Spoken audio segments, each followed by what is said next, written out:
a solid result for them and something to work for Katie Vincent and Sloane McKenzie as the years progress. Yeah, I think a younger crew now, they have to, you know, get in the game and work for the next few years if they want to be in Paris. Well, I feel sure that they will. Certainly, if they need to ask any experienced paddlers, there's one or two around for them to do so. Now then, C2 men 500-meter final coming up very shortly. So we're racing over the same distance in the same event. This was not an Olympic event in Tokyo, but I believe it will be for Paris 2024. So becoming ever competitive as we get towards Paris. Of course, we've got the selection, the Olympic qualification event happening at the World Championships in Duisburg in Germany next year. So we're already building towards Olympic qualification. Loïc Lénard and Adrien Barr there. You see the French in lane 3. We had the French in lane 1, I should say. Ukrainians, Vitaly Vergeles and Andriy Rybachuk, who is due to marry his fiancée, Anastasia Chetverikova, who we just saw picking up a medal in the previous race later this season. So some good news, some positive news for the Ukrainians to celebrate.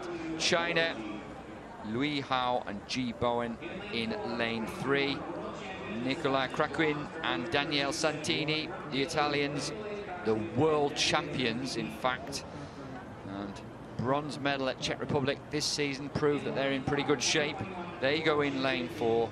Viktor Glasnov and Tomasz Barniak from Poland go in lane 5, just outside the medals at the World Championships last year in Copenhagen for them. Katiana Garcia and Pablo Martinez, they were the winners in the Czech Republic, in Račice earlier this season. The young Spanish paddlers with a great deal of potential.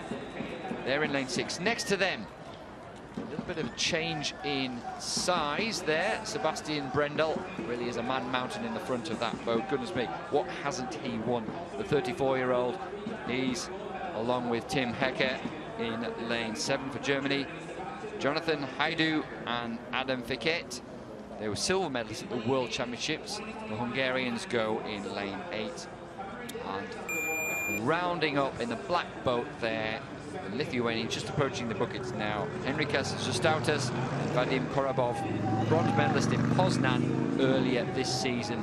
They're in lane 9. As you said, Laurence, pretty good conditions. Maybe just a slight headwind, but not favouring one particular lane in this event. And that's exactly what you want for a canoe event. That's right, and we're underway already with the C2 men 500-meter A final. So a fantastic close race in the women's, and we may well see the same here in the men's. As we look at the start, we're expecting the Hungarians. They got away well. You can also see 2 from the top of your picture. The Ukrainians, Vergeles and Rybachuk, they were second in Poznan this season, picked up the silver medal. They got away well, but it is with the Hungarians at the moment.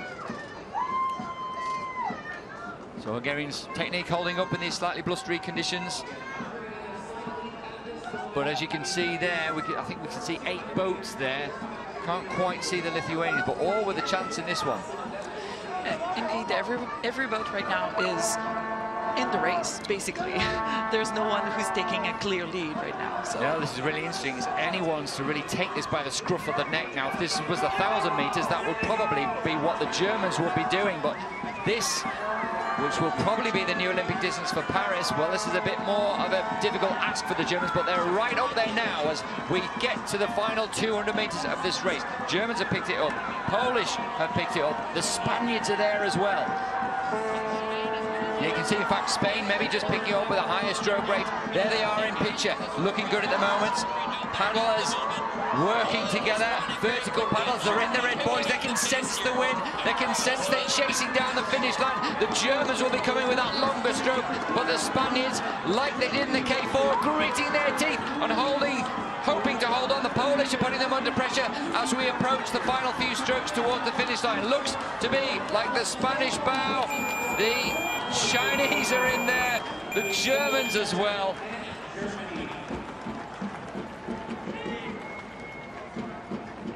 So Spain were the winners, no doubt about that, Laurence, but very difficult to call for the silver and bronze. Indeed, I believe bronze is a very close finish. We'll have to see after the shots, maybe, because, well, at least the Spanish is pretty sure first place, and they can be proud. I can see this. He's cheering in the water, and everyone's happy. Now, that's not an easy thing to do either, is it? Now, these boats are pretty unstable, so to be able to balance it with one of you and one leg in is a pretty good do there. But you can see the young Spanish crew, Catiano Garcia and Pablo Martinez, really delighted with that. And cheering, he can afford to cheer. That was an amazing race. I'm sure they had a very clear race plan, and that's what happens with the 500. You can have a good start, but if you have a race plan to accelerate maybe at the 200 or the 300, and the other crews don't, it can very much play in the head of the others. So that's maybe the Spanish had their specific race plan, and it worked for them. Yeah, perhaps it did. You know, as you said during the race, you know, as we were approaching halfway, this really was anyone's. Perhaps the Lithuanians in lane 9 were out of it, but apart from that, it wasn't.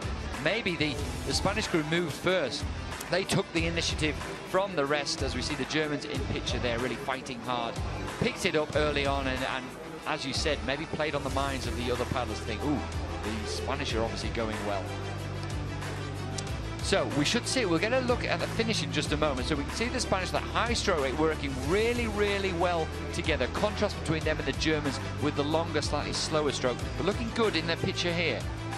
Amazing strokes. Yeah, you can see even the angle of every stroke is the same on both sides. So this is great paddling. Right, so let's have a look here. So no doubt about the Spanish, but then one to their right, then we've got the Poles. Yeah, it looks like Poland, and maybe then the Chinese, I think it was, taking the bronze. So await confirmation, but from what we can see on the picture there, it looks like Spanish take the gold, Poland take the silver, and China get a bronze medal. Yeah, meaning that the Germans probably did not make the podium by a fraction of a second, which can be heartbreaking. But at the same time, like you mentioned, it's a new distance. It's something that they can work on, and I'm sure we'll see them in the future. Yeah, you know, they're not far behind, less than 2/10 behind. So Germans, Brendel, the Hecker, missing out on the medals, but it is Spain who take the gold in 1:46.32. That's a quick time. Poland in silver, 1:46.81, and then it was the Chinese who got the better of the Germans on the lunge there, 1:46.90. But a healthy position to see how close the racing is, and hopefully we'll get a moment of the Spanish paddlers down there on the pontoon with Ross. ¡Hola, mi niño! ¡Hola, Canito! Señor. Sí, señor. You can see the emotion here. You can see the emotion amongst the Spanish boys. World champions, lads. Congratulations. Thank you so much. Wow, what does this mean for you? Too much. It means too much.